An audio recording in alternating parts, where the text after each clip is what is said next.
안녕하세요. 오늘도 사연살롱을 찾아주셔서 감사합니다.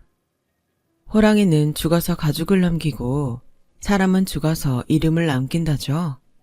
얼마 전 세상을 떠나신 친정 아빠는 이름 대신 제게 낡은 문서 몇 장을 남기고 떠나셨어요. 돌아가시기 몇 해 전 이미 회사가 망했던 탓에 남길 유산은커녕 빚이나 남겨주지 않으면 다행이다 생각했는데 끝까지 이 못난 딸의 인생까지 구제해 주시고 가셨네요. 저는 한부모 가정에서 자랐어요. 엄마가 일찍 돌아가신 탓에 아빠와 단 둘이 살아야 했거든요. 아빠는 작업을 하느라 바쁜 와중에도 아침 저녁만큼은 무슨 일이 있어도 집에 돌아와 저와 함께 드셨어요. 사회생활을 해보신 분들은 아시겠지만 그러기가 쉽지 않잖아요.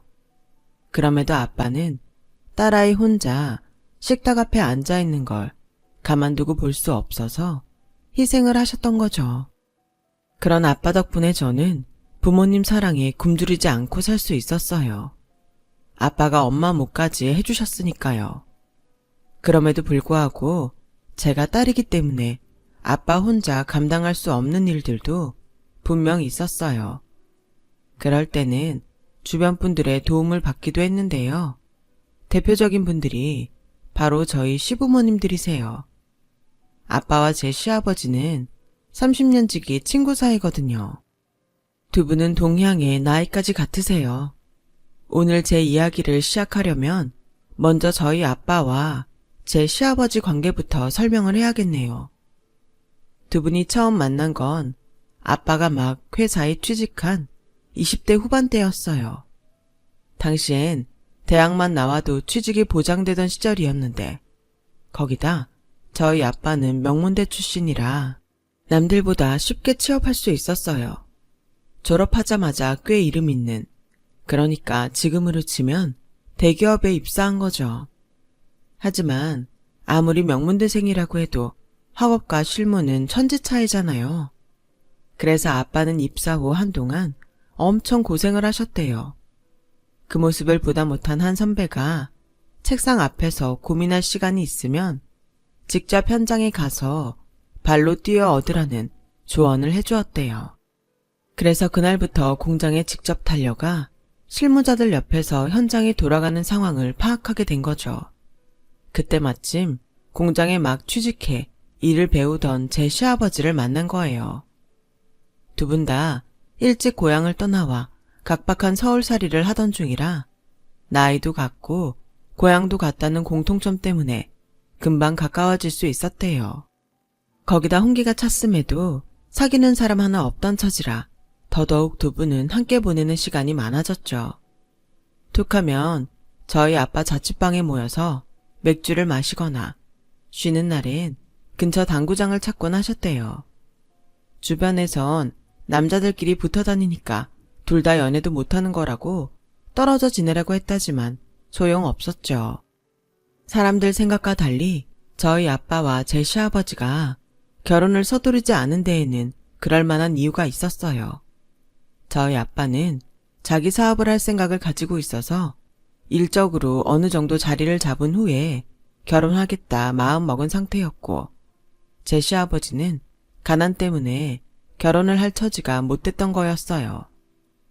당시 시아버지는 공장에서 번 돈으로 시골에 있는 부모님과 동생들을 먹여 살리고 있었거든요. 당장 그 수입이 끊기면 온 가족이 굶어 죽을 판인데 무슨 결혼 생각을 할 수 있었겠어요. 그러니 꿈도 안 꿀 수밖에요. 거기다 설상가상으로 시골 아버님이 다치시는 바람에 병원비를 대느라 그나마 있던 월세방 보증금까지 털어서 시골집에 보내는 바람에 한동안 공장 사무실에서 숙식을 할 수밖에 없었대요. 아빠는 그 사실을 알고는 시아버지를 아빠 자취방으로 데려와 한동안 두 분이 함께 살았다고 하더군요.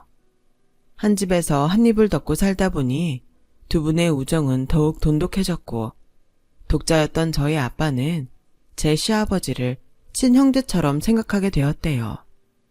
나중에 어떤 일이 벌어질지 꿈에도 모른 채 말이죠. 그렇게 한 집에서 동고동락하던 두 분은 저희 아빠가 결혼을 하면서 헤어지게 되었어요.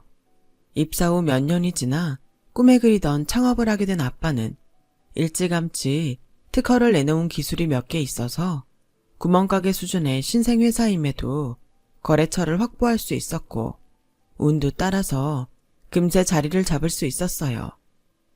회사가 안정이 되고 나니 결혼하라는 집안의 압박이 거세졌다더군요. 저희 친가에서 정해준 분과 선을 보게 되었어요. 그렇게 저희 부모님은 만나게 되었죠. 아빠는 당시 중학교 음악 선생이던 엄마를 보고는 한눈에 반해 선본 지 일주일 만에 청혼을 했대요. 시간을 끌었다간 혹여 다른 사람한테 엄마를 뺏길까봐 조바심이 났다나요? 아빠는 엄마의 청혼에 놀라긴 했지만 역시나 훈기가 차서 주변의 눈총을 받던 터라 어떻게 할까 고민했대요. 일륜지 대사인 결혼을 함부로 결정할 수는 없었으니 더더욱 그랬겠죠. 아빠가 싫지는 않았지만 그렇다고 첫눈에 반한 것 또한 아니었거든요. 그런 엄마한테 아빠는 뚝심 있게 밀어붙였고 그런 아빠의 태도에 결국 엄마도 두 손 두 발 닫은 거죠. 그렇게 저희 부모님이 결혼을 하고 이듬해 시아버지도 결혼을 하셨어요.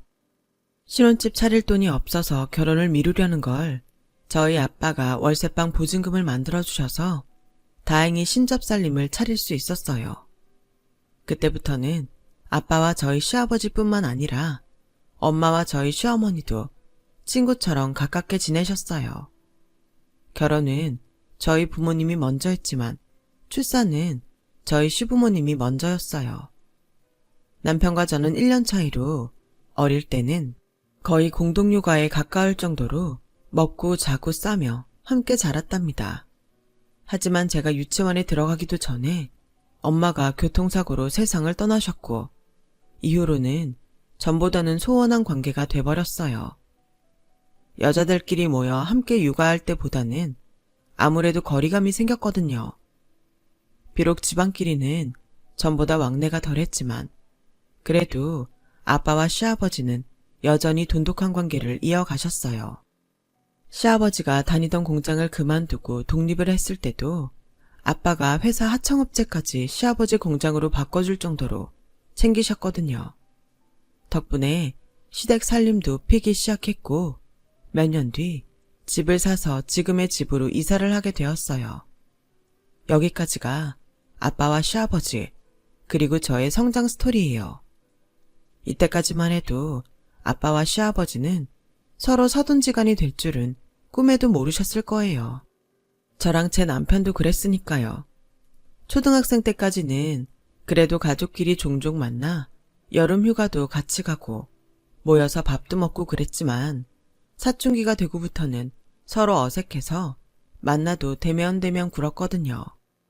그렇다 보니 점점 가족끼리 만나는 자리도 차츰 줄어들었고 아빠들끼리만 밖에서 만나곤 하셨어요. 그러다 남편과 재회를 하게 된 건 입사 2년 차 때 사수와 신입 교육을 맡게 되면서였어요.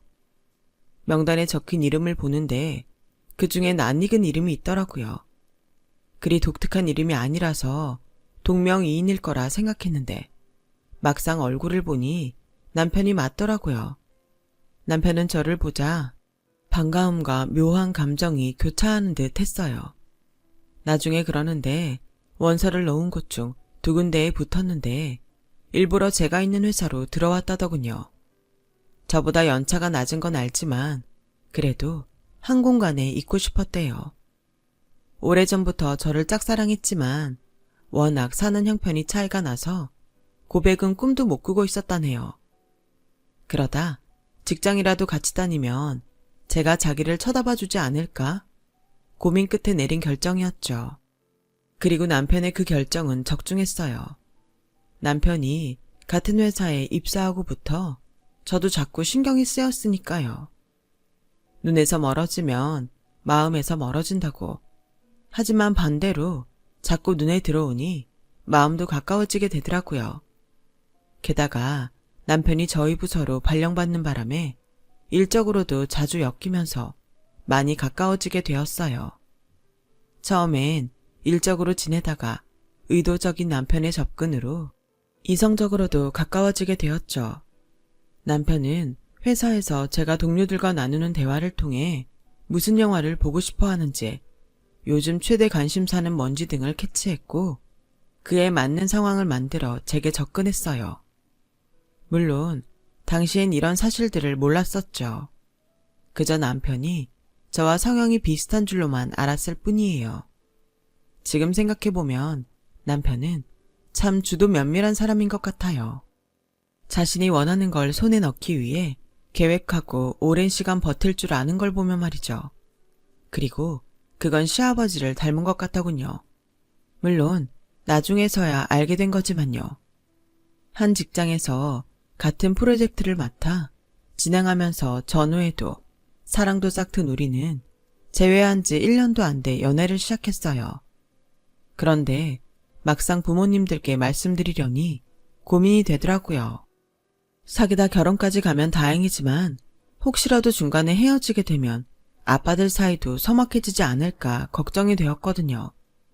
그래서 결혼까지 가게 되면 그때 부모님들께 말씀드리기로 하고 일단 연애를 시작했어요. 서로의 어린 시절부터 집안 사정까지 속속들이 아는 사이라 어떤 면에선 자연스럽고 편했어요. 하지만 상대를 너무 잘 안다는 게 때로는 불편하기도 하더라고요. 예를 들어 감추고 싶은 연애사나 학창시절 말썽을 부렸던 것까지 죄다 알려진 상태라 때때로 얼굴이 화끈거릴 때가 있거든요. 영화에서처럼 기억을 지우는 펜이라도 있다면 좋을 텐데 말이죠. 그래서 서로의 과거에 대해서 묻지 않기로 룰을 정했어요. 창피한 기억은 서로 잊어주기로요. 그렇다고 있었던 일이 없던 일이 되는 건 아니었지만요. 아무튼 직장에서도 집에서도 우리의 연애 사실을 아는 사람은 아무도 없었어요. 그렇게 비밀 연애를 2년 동안 지속하던 우리는 어차피 할 결혼이면 빨리 해서 남들보다 일찍 자리를 잡자 생각하곤 부모님들께 교제 사실을 말씀드렸어요. 시댁에서는 쌍수 들고 환영이었고 저희 아빠는 뜨뜻미지근한 반응을 보이셨어요. 아빠, 반응이 왜 그래? 상준씨 마음에 안 들어서 그래? 아니, 그게 아니라 너무 잘하는 사이에 사돈을 맺는 게 좋은 건지 잘 모르겠어서 말이야. 상준이야, 사람 됨됨이도 괜찮고 능력도 있고 생활력도 있는 녀석이라 사윗감으로 최고지. 어쩌면 그때 이미 아빠는 제게 닥칠 불행을 감지하셨는지도 몰라요. 누구보다도 저희 시댁 어른들에 대해 잘 아는 분이 바로 아빠였으니까요. 결혼 얘기가 나오자마자 시댁에선 당장 상견례 날짜를 잡자고 연락을 해왔어요. 특히 아버님이 좋아하셨죠. 이야, 우리의 40년 우정이 이젠 사돈으로 끝을 맺는구만. 사돈, 딸 걱정은 하지 말게나. 내가 딸처럼 아끼고 보살필 테니 자네도 내 아들 잘 좀 부탁하네. 시아버지는 세상을 다 얻은 사람처럼 그렇게 기뻐할 수가 없었어요. 아빠는 그런 친구한테 도저히 결혼이 탐탁치 않다는 말을 꺼낼 수가 없었죠. 그날 아빠의 표정이 하도 안 좋아서 그게 내심 마음에 걸리더라고요. 그래서 오랜만에 아빠랑 외식을 하며 기분을 풀어드리려고 아빠 회사로 찾아갔어요. 그런데 아빠 회사는 온데간데 없고 그 일대에 아파트 단지가 들어서 있지 뭐예요. 막바지 공사가 한창인 아파트 입구엔 공사 일자가 적혀 있었어요. 4년 전부터 공사가 진행됐더라고요. 공사장 인부를 붙잡고 전에 여기 있던 회사는 어떻게 됐냐고 물었더니 망해서 부지를 팔고 나갔다는 거예요. 그러니까 아빠 회사는 제가 취직하던 해 이미 문을 닫은 상태였단 얘기였죠. 그럼 그동안 아빠는 어디서 뭘 하고 계셨던 걸까요? 매달 생활비라고 주셨던 돈은 어디서 만드셨던 걸까요? 모든 게 뒤죽박죽 돼버려서 도무지 생각을 할 수가 없었어요. 딸이라는 게 연애하는 데 빠져선 아빠가 어떤 상황에 처해 있는지도 모르고 살았다는 게 그렇게 죄송할 수가 없었어요. 평생 아빠 그늘에서 편하게 살았던 제가 너무 한심하고 화가 났어요. 그래서 아빠한테 전화를 했더니 우리 딸 무슨 일이야? 아빠, 회사지. 어디긴 어디야. 왜? 퇴근길에 뭐 사다 줘? 아빠는 일부러 밝은 목소리로 아무 일 없는 듯 거짓말을 하시더군요. 그래서 차마 오늘 본 얘기는 못하고 오늘 일찍 들어오시라고 고등어 사다 맛있게 구워놓을 테니 저녁 드시지 말고 바로 오시라고 말하곤 끊었어요. 그리곤 버스 정류장까지 걸어가는 내내 길거리에서 펑펑 울었어요. 그러다 내가 이러면 아빠가 더 힘드실 거란 생각에 눈물을 닦고 마트에 들러 아빠가 좋아하시는 고등어를 한 손 샀어요. 집에 도착한 저는 그릴에 고등어를 굽고 된장찌개를 끓여서 저녁상을 준비했어요. 그리곤 아무 일 없는 것처럼 밝은 얼굴로 퇴근하는 아빠를 맞았죠. 늘 그래왔듯 아빠의 양복 상의를 받아들곤 옷장에 넣었고 오늘도 수고 많으셨다 말씀드리곤 어깨를 주물러 드렸어요. 오랜 시간 가장의 무게를 이 어깨에 지고 살아오신 아빠가 새삼 대단하고 가엾게 느껴지더군요. 유일한 가족인 딸한테까지 그동안 말도 못하고 혼자 속으로 앓으셨을 아빠를 생각하니 눈시울이 젖었어요. 그래서 얼른 눈물을 훔치고 나와 저녁상을 차렸어요. 그렇게 아빠와 저녁 식사를 마친 저는 오늘 회사에 갔던 일을 말씀드렸어요. 그랬더니 아빠가 당황하시더군요. 이미 김 전무님과 통화해서 대략적인 상황은 알고 있다고 말씀드렸더니 그제야 붉어진 눈시울을 감추려 허공을 응시하시더니 이내 제 손을 꼭 잡으시더군요. 미안하다. 아빠가 내 결혼만큼은 남부럽지 않게 치러주고 싶었는데 결국 이렇게 됐구나. 그래도 네 아빠 이렇게 안 죽는다. 조금만 기다리면 상황이 나아질 테니 그때까지 조금만 버텨다오. 우리 유미 아빠 믿지? 이미 환갑이 넘은 연세에 제기를 노리는 아빠가 안쓰러워서 알겠다고 고개를 끄덕였어요. 하지만 어떻게 나아질 수 있겠어요. 낮에 통한 전무님이 그러셨거든요. 수십 년 피땀 흘려 세운 회사가 넘어갔는데 사장님은 전 재산 다 털어 직원들 월급이랑 퇴직금 챙겨주셨어. 그래놓고 정작 당신은 집도 전세로 돌려서 살고 계시니 참. 그리고 알고 있나 모르겠는데 사장님 요즘 세차장에서 일하신다. 퇴직한 전 직원이 일하는 세차장인데 거기서 일당 받고 일하신다더라. 나도 얼마 전에야 소식 듣고 알았어. 퇴사할 때 전 직원 퇴직금 정산까지 문제없이 해결해 주시길래 그래도 어느 정도는 여유는 있으신 줄 알았는데 본인 전 재산 다 털어서 해주신 건지 누가 알았겠니? 이런 상황에 제기라니요. 턱도 없죠. 그런데도 아빠는 희망을 잃지 않는 모습이었어요. 얼마 뒤 상견례를 하게 되었어요. 시댁 식구들은 마치 축제에 온 것처럼 들떠 보였어요. 저와 아빠는 밥 빌리러 온 흥부처럼 그들의 눈치만 볼 뿐이었죠. 한창 분위기가 무르익자 시아버지는 신혼집 얘기를 꺼내셨어요. 사돈, 신혼집은 어떻게 하는 게 좋을까? 우리 형편대로 하자면 20평대 빌라 전세 정도밖에 안 되는데 아무래도 그런 데는 유미한테 무리겠지? 내심 저희 쪽에서 집을 해주길 바라는 눈치더라고요. 형편에 따라 살아야지. 안 그런가? 집 정해지면 말해주게. 혼수를 채워야 하니까. 하지만 시아버지의 기대와 다른 아빠의 대답에 룸 안에는 어색한 기류가 흘렀어요. 그러자 시어머니가 나서서 분위기를 바꾸려 노력하셨어요. 요즘 젊은 애들은 폐물 같은 건 안 하는 추세라고 하더라고요. 세트로 맞춰놔봐야 유행도 금방 지나고 촌스럽다나? 게다가 유미 넌 좋은 목걸이며 반지 많잖니. 그래서 말인데 폐물은 그냥 넘어가자. 정 아쉬우면 살면서 상준이한테 해달라 그러고. 네, 그럴게요. 처음부터 폐물을 받을 생각은 없었지만 마치 안 하는 게 국룰인 것처럼 포장하시니 기분이 좋지는 않았어요. 그때였죠. 시아버지가 기대에 가득 찬 눈빛으로 예단비에 대해 물으셨어요. 어차피 일부는 되돌려 보내야 하는 돈이니까 애초에 딱 받을 만큼만 보내는 게 어떨까 하네. 자네 생각은 어떤가? 폐물도 건너뛰고 약소하게 하는 결혼인데 예단비가 필요한가 싶네만.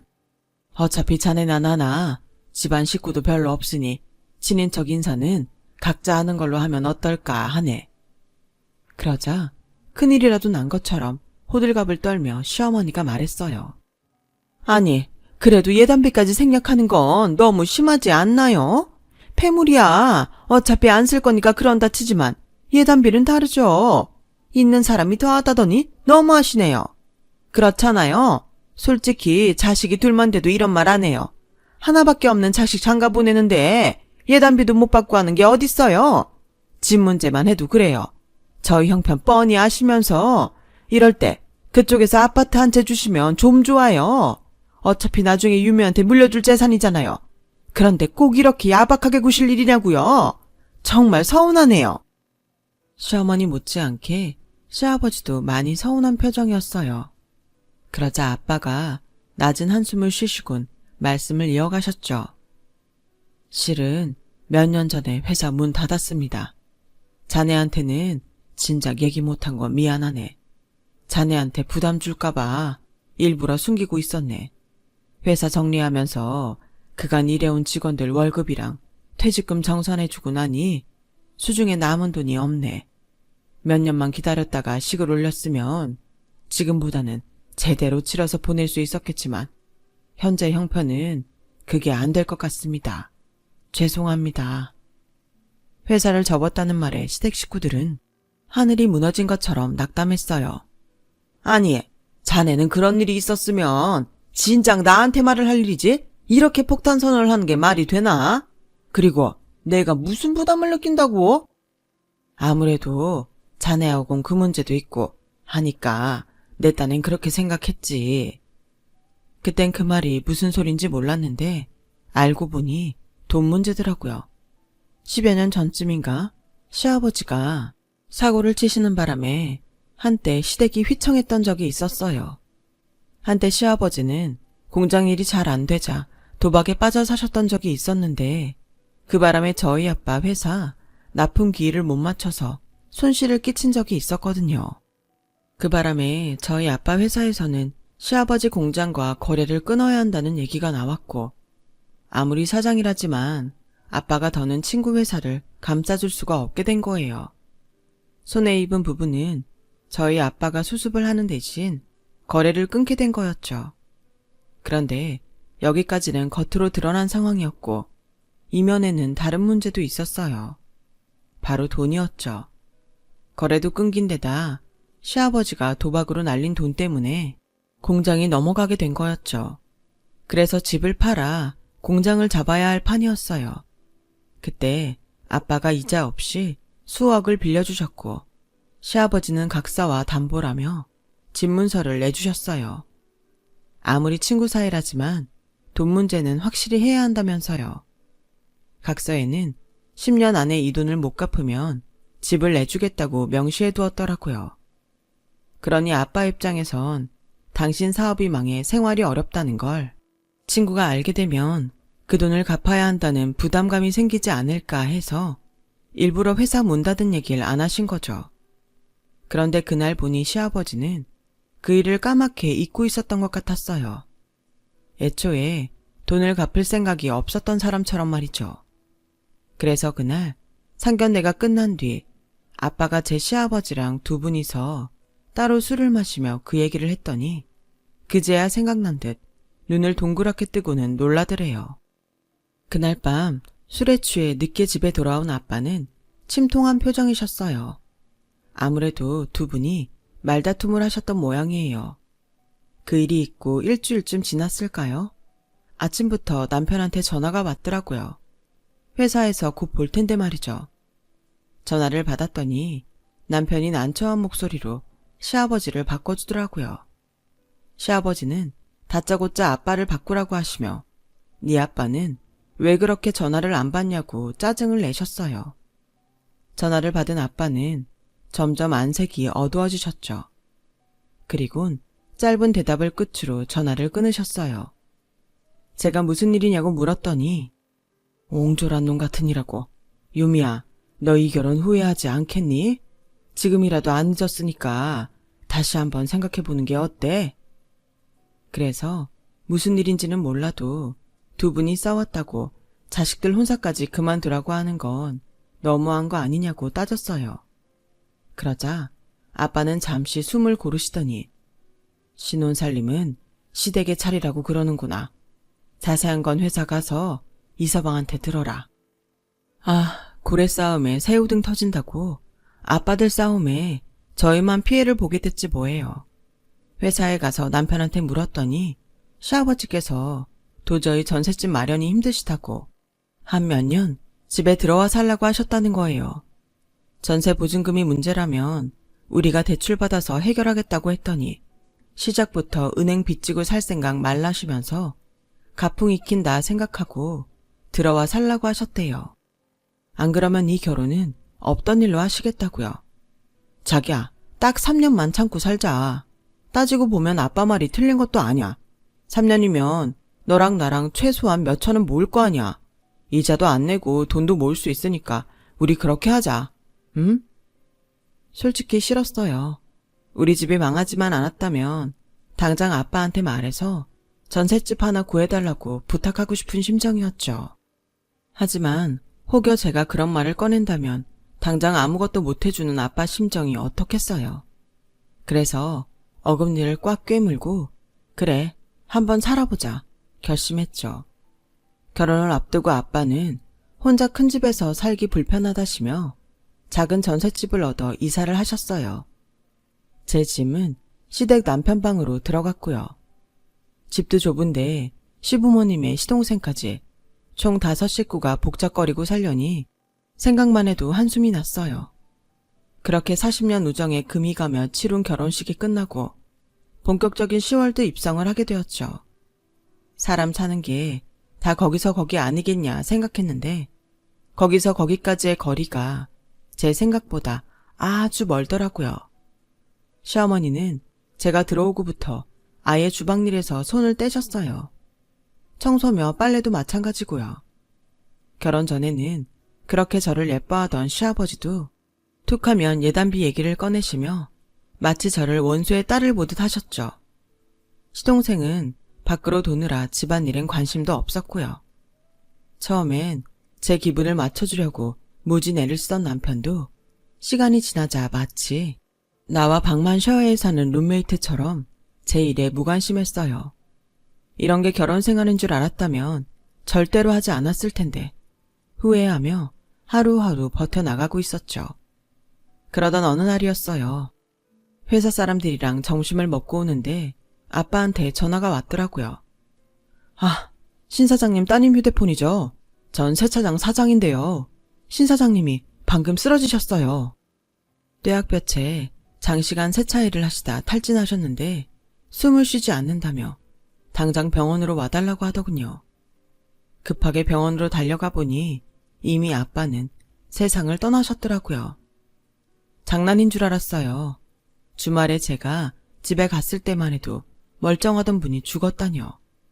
당장이라도 눈을 뜨고 제 이름을 불러주실 것 같은데 말이에요.